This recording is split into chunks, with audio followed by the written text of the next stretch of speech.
Oh, I love you all.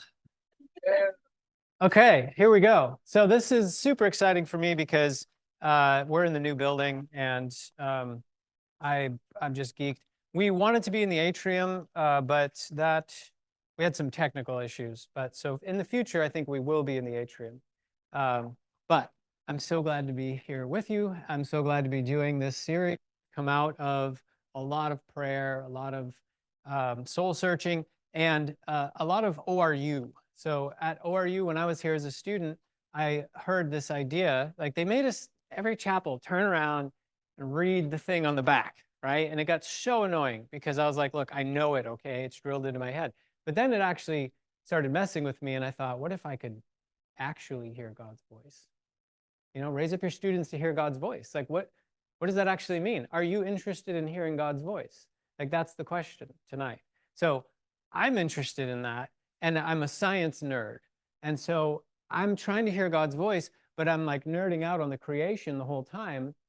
And if you're going to do both of those things, you're going to start hearing God's voice through your study of creation. And so that's what I'm trying to encourage you into with this series. So this is part 3 of the series. You can see um, we have multiple parts. Oh, good. This isn't. Oh, yay. Oh, yep, there we go. Oh, hey. Okay. It was just tired. It's a long day. It's had a long day. It's very tired. You can do it. It's okay. Just one more lecture. Okay. So all of this comes out of Romans 1:20, right? For since the creation of the world, God's invisible attributes are clearly seen, being understood by the things that are made, even his eternal power and Godhead. I love sharing this story of when I was praying over my middle son Aiden when he was like 6 or 7, and I was praying over him and he started giggling at me, which is so rude when you're praying. I was like, "Oh, how dare you?" And I'm like, "What are you giggling at?" And he's like, "Who are you talking to?" I was like, "Oh, fair question. Okay." I was talking to God, and he starts giggling. He's like, "Where's God?" And I was like, "Well, he's everywhere." And then he really started giggling. And I was like, "Yeah, he's everywhere. He's in your heart." And then he really started giggling. He's like, "How did he get in my heart? Did I eat him?" And so there's this fundamental problem. We worship an invisible God. And I need to know who I'm worshiping, honestly. And so I need to see this God that I'm worshiping, this God that says that he loves me. And this scripture says that even his eternal power and Godhead is clearly seen. So if you look at the creation, what you're looking at are these attributes of God. Like an artist painting, an artist pouring themselves into their art. You can kind of get a sense after a while of studying their art what kind of an artist they are. I want you to study creation to get a sense of the kind of artist and engineer that God is, right? So that's what we're going to do. This whole series is looking at the creation to get to know our Father, all right? So that's the point. I believe the visible creation reveals the invisible God. And now it's on my shirt. Hey, right? Shout out. Who designed this one? Is that Juan? Yeah, Juan. Amazing. Wonderful. Beautiful. Love it. So here we are. This is the full series. We started with the nature of sound. We started in Genesis 1, right at the beginning of the Bible, and we're going to go through the entire Bible and through all of creation in this series. So it'll only take us a few thousand years. And we started with the nature of sound. Then God said, God spoke to create, and he spoke into the chaos and created order. And we are made in God's image. And so we are invited to speak into the chaos and create order. And then we talked about what God said. He said, let there be light. That's what he actually said. And we look at the nature of light and the fact that light is only generated when there's a conversion reaction happening. And again, we see the attributes of our Father. He wants you to shine light, but not by looking good, not by sounding smart, not by these external things. He wants you to shine light by saying yes to him. And as he converts you, as your sin and brokenness gets converted into beauty and hope, that conversion reaction will produce light. And you don't even have to worry about it. You just let it happen, right? So, there's a lot of matter. So tonight we're starting the nature of matter, and we're going to look at the nature of the mind. We call this hope in the gap. But we're going to talk about pain. We're going to talk about the information, the existence of information is weird. Transformation, like what is the Bible talking about when it says transformation? What is it actually talking about? And what are the biological corollaries that we can look at to get a picture, again, to see the visible God. And then we'll talk about immortality, metamorphosis. This is a fun one, invisibility. Turns out invisibility speaks to us of God as well, and the nature of visibility. And then cancer and the nature of blood, where we do the sacrifice and the seance. It's really fun. I'm just kidding. But I think as Christians, we should talk about this. Blood. We sing songs about blood, and we talk about blood like, yeah, it's awesome. But to the rest of the world, that's creepy. So I want to talk about it. Why do we talk about blood? What is it about blood that, he washed me in the blood, and I'm all like, just slowly backing away. And then we wrap up the whole thing with the nature of time itself. And if your brain isn't melted by then, it will be, as we talk about time. Because it has dimensionality, just like length and width and height. And what does that imply? Okay, so all of that is where we're going. But tonight we're going to talk about the hope in the gap. So this is like the tagline: hope in the gap, neuro, and the renewal of the mind. So a couple parts here that I want to tell you what I'm going to tell you, and then I'll tell it to you, and then I'll tell you what I told you. Because that's how you give a good talk, right? Yeah. So I want to introduce you a little bit to what your brain is doing right now. That is homeostasis. And then I want to talk about the way that your brain remembers how it solved your problems, and then how that leads to addiction. Yay! Right? So the key concepts here I'm telling you before I tell you is that your brain is always trying to maintain balance, homeostasis, and the way that your brain solved the problems as you were growing up, that's called memory. And then the way you solve the problem, if you found ways to medicate pain and anxiety, well, that can actually lead to addiction, right? So your memory is the way that you figure out what to do in a certain situation that you find yourself in based on previous, right? Okay, so then we're going to talk about, so once you figure out like, okay, here's my brain, here's what it's doing, here's the memories, here's the wiring, great. Then we're going to talk about rewiring the brain. The idea here is that regardless of where you grew up or how you grew up, probably some bad wiring. You probably learned how to survive in ways that are not sustainable long-term, right? And then we'll talk about how to rewire. And then finally, we're going to go straight into the gap. And there's a couple of, I think, symbols or illustrations for us that really point us to the gap. So here we are in Romans, the famous line, I do not understand what I do, for what I want to do, I don't do, but what I hate, I do. So let's go back to when you were just a itty bitty baby and you felt pain. You cried, and then someone came and figured out what was wrong with you, right? Whether you needed a diaper, whether you were hungry, whatever, right? Whether you were sleepy. And you, in your baby mind, went, oh, when I feel pain, if I scream, things happen and the pain goes away. So then you made the connection in your mind, this is what I need to do to get my problem solved. Good? Okay. So then you go through your whole life like that. Every time you hit pain, suffering, or problem, your brain's like, how do we solve this? How do I make myself feel better? And some of us have developed ways of coping that are more or less healthy for us, physically, emotionally, mentally, right? So the idea here, what Paul is lamenting, is that he has probably developed some wiring that is not benefiting him. In other words, some wiring that helped a lot when he was younger to survive, but now as an adult, as a Christian, they're not working so great for him, right? So he's feeling this frustration that his own wiring in his own body is almost against him. Anybody that struggled with addiction will be like, what is wrong with me? It's like I'm choosing to smack myself in the head with a bat, you know, and like, why do I keep choosing this, right? Because there's these deep-seated wiring that says if this is the problem, this is the answer, and you don't even have to think about it. It's automatic. Okay, so that's the situation we find ourselves in. Now, how do we solve this problem? Well,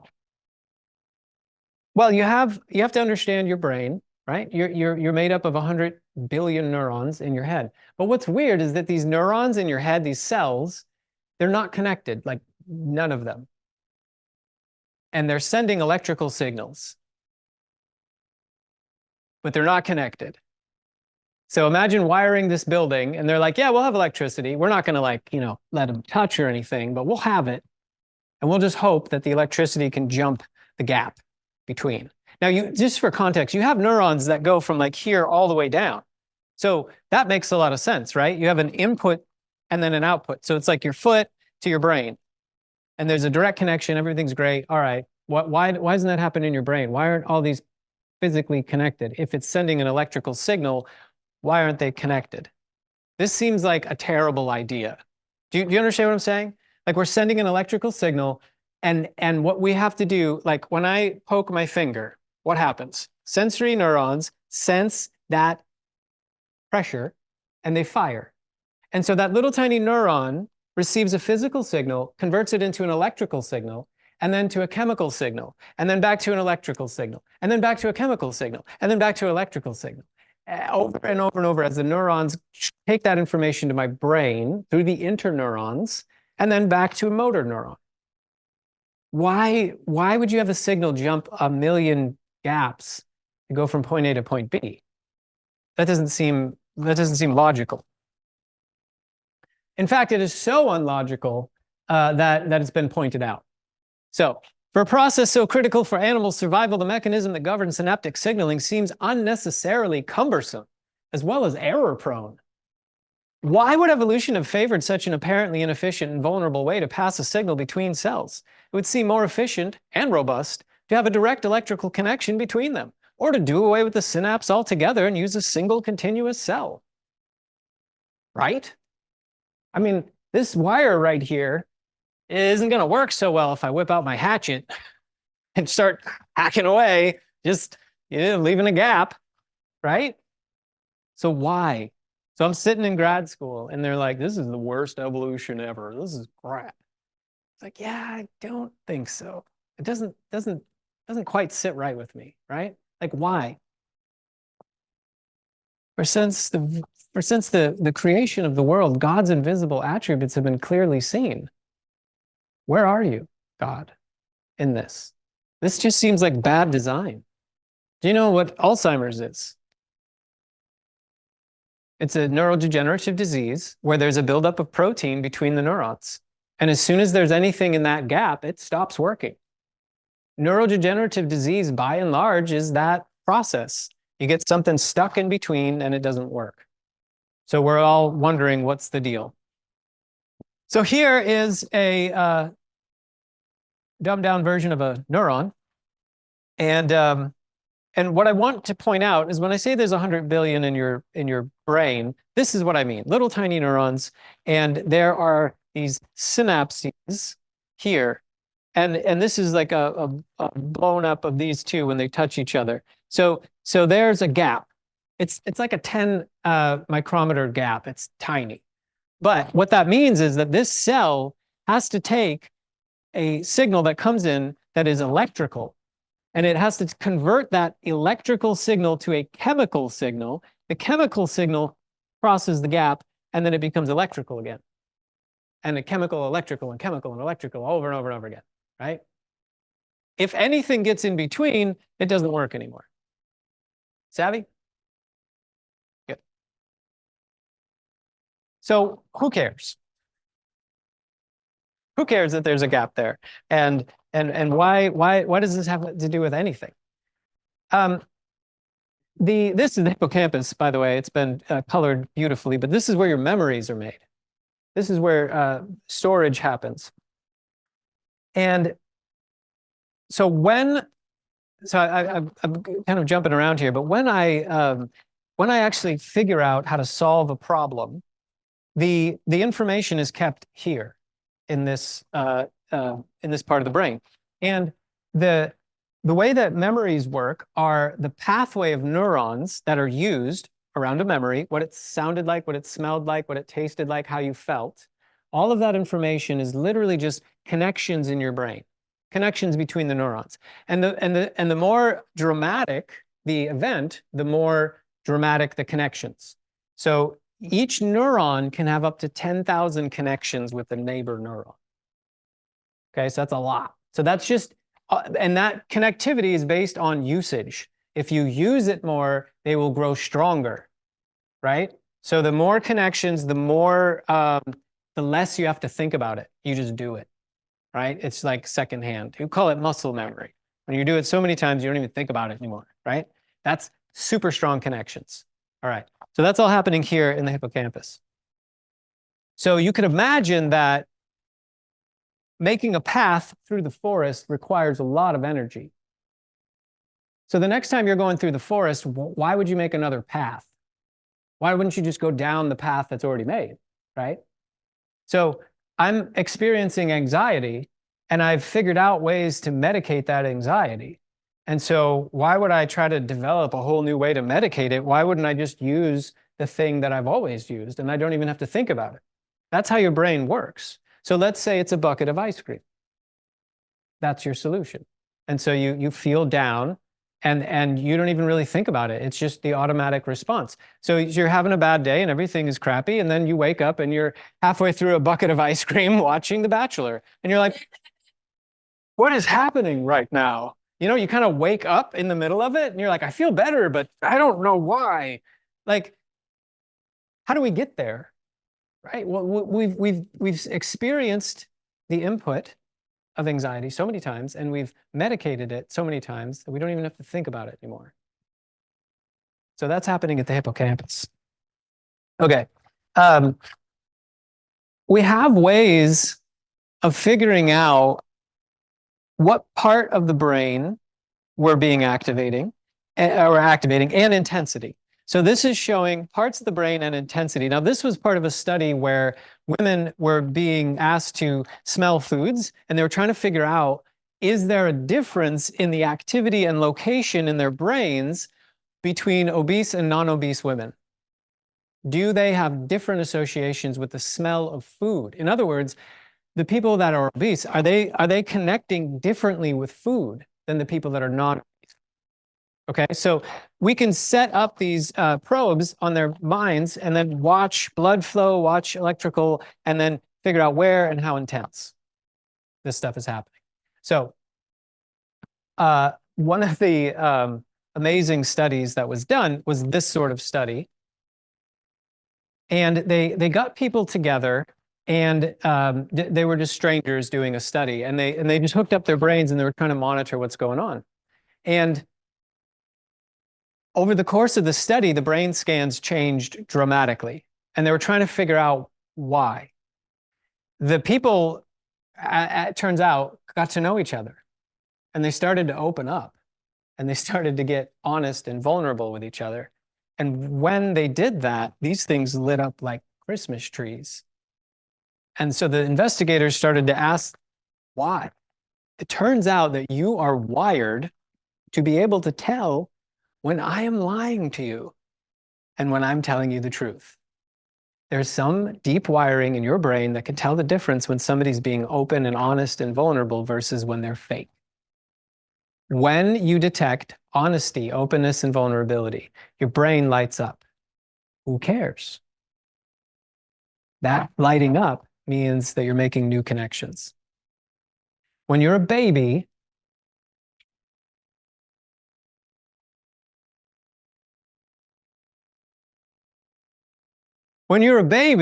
all you're doing is eating and pooping and sleeping, right? All of your energy is going right here to make the connections in your brain. All of your energy. That's why they don't do anything, right? So as you grow up, less and less of that forest is being cleared, right? So your brain is making fewer and fewer connections, new connections as you grow old because you're using your energy for other things. So we used to think that in your 20s, it's a little bit sooner for men, your brain stops developing. Hey, so late 20s for women, early 20s for men, we used to think you're pretty much done. Whatever connections you have, they're just going to get reinforced the rest of your life. But these researchers found that there are certain circumstances where you can change this. And so they found that if you're in relationships that are vulnerable and open and honest, you get more energy to your brain, which means you have the capacity to make new connections, which is pretty important. I said the flexibility there, 100 billion neurons, 10,000 connections each, that's pretty remarkable. And we're all kind of familiar with this right brain, left brain, but really for a healthy brain, you want integration. You want the more integration, the better. So the whole right and left thing it isn't necessarily as useful as we would think. So I want you to think of this. This is happening, but imagine when we can add logic and cross it to creativity and intuition to science and math. That's the God brain, an integrated brain, right? Not segregated, integrated. How do you get an integrated brain? Vulnerability. I know everyone hates that part. Everyone's like, yeah, oh no. I want to be smart, but not that bad. So what is your brain doing all the time? It's maintaining homeostasis, right? Hey, come on in. Hi. Hi. Yeah, you got to sit back there with the plants. You get better oxygen back there. It's cleaner air. So right now, your brain is maintaining homeostasis. It's maintaining blood pressure. It's maintaining blood sugar levels. It's trying to keep you nice and healthy and whole.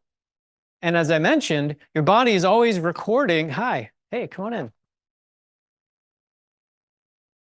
Your body's always recording the ways that it's figured out how to solve the problems, right? So that is how you get imprinting, neuronal imprinting. Imprinting is when we have a brand new baby neuron and it's growing out and finding its way in the world, making that first connection. Very sweet.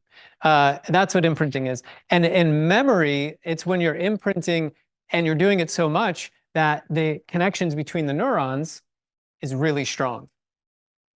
So here's the idea. Neurons that fire together wire together. Okay, so think about this from a behavioral habit sort of thing.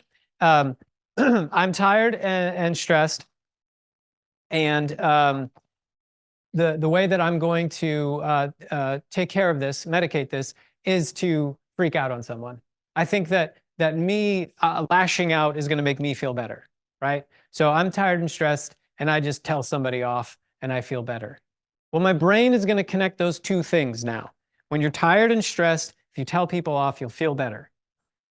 And so that connection is going to be made. Next time I'm tired and stressed, it's going to be easier for me to tell you off because I've already done it once, right? And the more times I do this, the more connections, literally, physically, connections are happening between neurons. So oh my. I forgot to WD-40 that. I was literally saying I was going to do that yesterday. It's fine. Well, you know what we should do the next time? We'll just everyone stop and be like, just be appalled. We're good at being appalled. Okay, so neurons that fire together, wire together, and so those early events mattered quite a bit. So that's how it leads to addiction. Your body's trying to maintain balance. Whenever you're imbalanced, you're trying to rebalance yourself, and then you're going to remember the way that you found balance. Okay. If the way that you found balance isn't great, that's called addiction. So first off, let me just say, if you're addicted to something, that makes sense to me, right? That makes sense because this is the process, right? So people that are addicted to things, they're not bad, they're people. And we're all addicted to stuff, all of us, like water.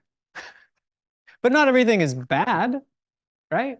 So let's be kind because this process is happening in all of us, right? Okay, so here's the model. I'm a science nerd. I gotta have like arrows and diagrams. All right. So here's how I think about this. You got some bad wiring, and this leads to stress and anxiety. So the bad wiring could be it could be anything. It could be a traumatic event from your childhood. It could be abuse. It could be neglect. It could be anything like that. But that's going to give you this background feeling of imbalance. I'm not well. So you have to understand that when you don't feel well, your brain's going to try to fix that. And it's going to try to fix that by taking you back down the path that you've been down a million times. Are you following me? Tracking? Okay. That's that. So it's like bad wiring, particularly for Christians. Like we kind of know what is an acceptable medication and what is not. So if we still feel off, still feel anxious or tired, and then the ways that we've figured out to solve this aren't acceptable, that just jacks up your stress and anxiety even more, right? I used to tell people off, and now I'm supposed to be nice. Ugh. So this leads to an imbalance. I don't feel great. So this is this signal of imbalance is going to be taken to a part of the brain called the prefrontal cortex. Okay? So this is crazy. This is the part of the brain where you can go against your own instincts. This is what makes you human. Other animals can't do this. They can't go against their own instincts.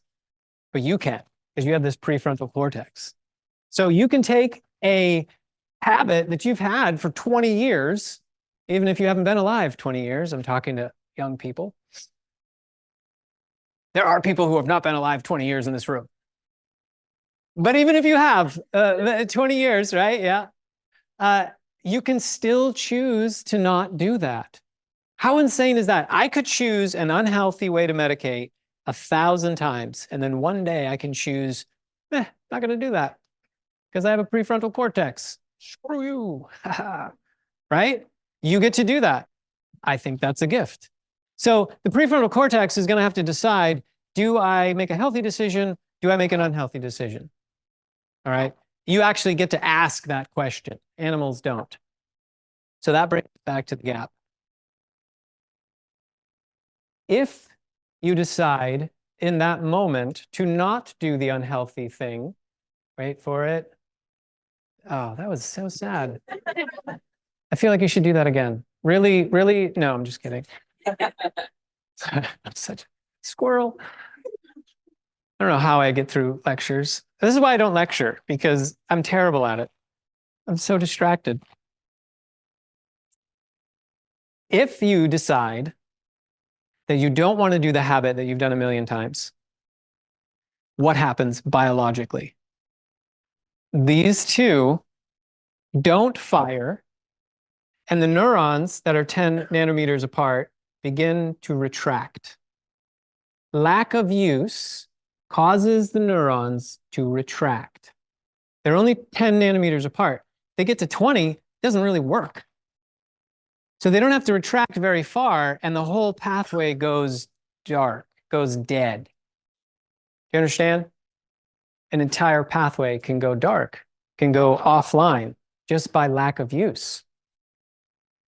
Now, imagine a different scenario, a different biology, a different creation, where when you were young and you were developing these connections in your brain, they fused, right? Muscle cells do this, right? Fuse, multinucleated muscle cells. Yeah, yes, anatomy, good, yep. Why not neurons? It would make way more sense. Why don't they fuse? What would happen if they did fuse? Your habits would be permanent. Yeah. You got some bad wiring? Sorry about you. It's over. It's permanent. It's fused. I think that the design of the gap is just grace. It's a gift you don't deserve. It's mercy. It's not getting what you do deserve, right? We've made bad decisions. We have bad wiring. And God is like, you know what? I'm going to design this brain, the most important part, to be flexible. It's almost like the designer knew that there'd be some bad wiring and gave us a way to uncouple the bad wiring. Now, put that together with what we already said. If you are willing to stop the habit, then the neurons can pull apart. But anybody that's tried to fight addiction knows, okay, but I need to do something else. Like I can't just not tell somebody off. I need that bucket of ice cream. I need something, right? So what we're going to do is couple the cessation of the bad with an adoption of the good. In other words, I'm going to engage men, because I'm a dude, that love me and love God. And in that process of vulnerability and openness, the Holy Spirit moves through me and it lights up my brain like a Christmas tree, and I'm able to make new connections. So if you couple that intimate relationship, that intimate community with this understanding, you can literally rewire your brain. You can change the way your brain processes information subconsciously so that when you're stressed or tired, the new norm is healthy for you, which I think is pretty remarkable. So here's the final version of this. And I love this, Romans 12:2, be transformed by the renewing of your mind. I think this is what he meant, okay? So you experience some pain, physical emotion, something bad goes off. That gets up to the level of consciousness where the prefrontal cortex needs to figure out what to do with it. Now, you can choose to medicate in an unhealthy way. And I think a lot of us have taken our factual truth like, oh, that's sin, don't do that, or that's bad, don't do that. And we've just stuck it right there and said, okay, don't do that, but that's it. We just said, don't do this, don't do that, don't do this. And we're not telling you how to rewire your brain to give you joy. That's what's happening over here. So if you are willing to risk vulnerability and engage, imagine you shared your deepest, darkest secret and you were met with love and you were accepted. That will lower your cortisol levels. It's called empathy, right? And then what happens in your brain? I'm stressed, I'm tired, I'm anxious. I need to call Joel. I need to reach out to him and we can sit down and pray together. And then I find that I'm seen, I'm heard, I'm accepted, I'm loved. And that changes everything. And now I have a whole new pathway going. This is how you experience truth. The kingdom of God is not a matter of talk. It's a matter of power. The transformation isn't like a pie in the sky idea. God has given you this brain and given you this ability to rewire your brain. And he even knows that you're going to have some bad wiring, and he's made the way forward for you.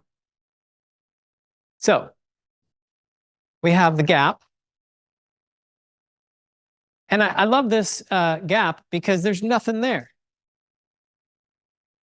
We serve the God who is in the gap.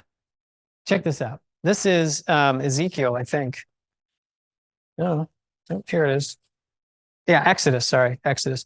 So just hang with me. This is the Ark of the Covenant, and so this is Exodus 25:17 through 22, and then we're done.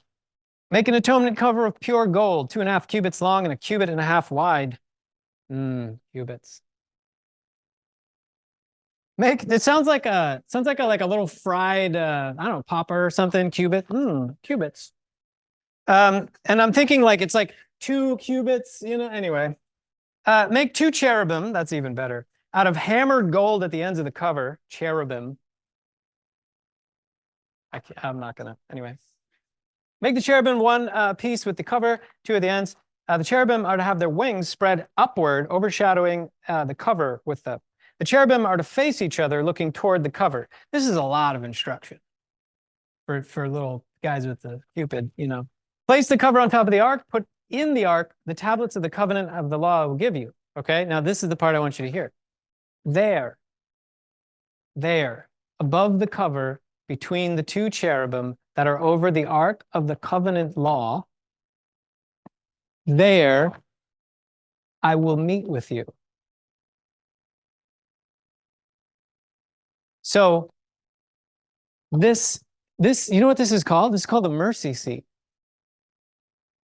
It is specifically the space between that God has said he would meet with you. Your Father's attributes are clearly seen here, being understood by the things that are made. This gap between is space that God fills. The gaps in your mind, between your neurons, these are the spaces that your Father will fill. He's the God of the gaps, right? He gave you the ability to rewire your brain because he wants to know you and he wants you to know him. And this is such good news. He knows you're jacked up. He knows I'm a mess. Like he knows. And he's made a way out. There is hope because there's a gap. There's hope because there's this space between that God is willing to meet with us in.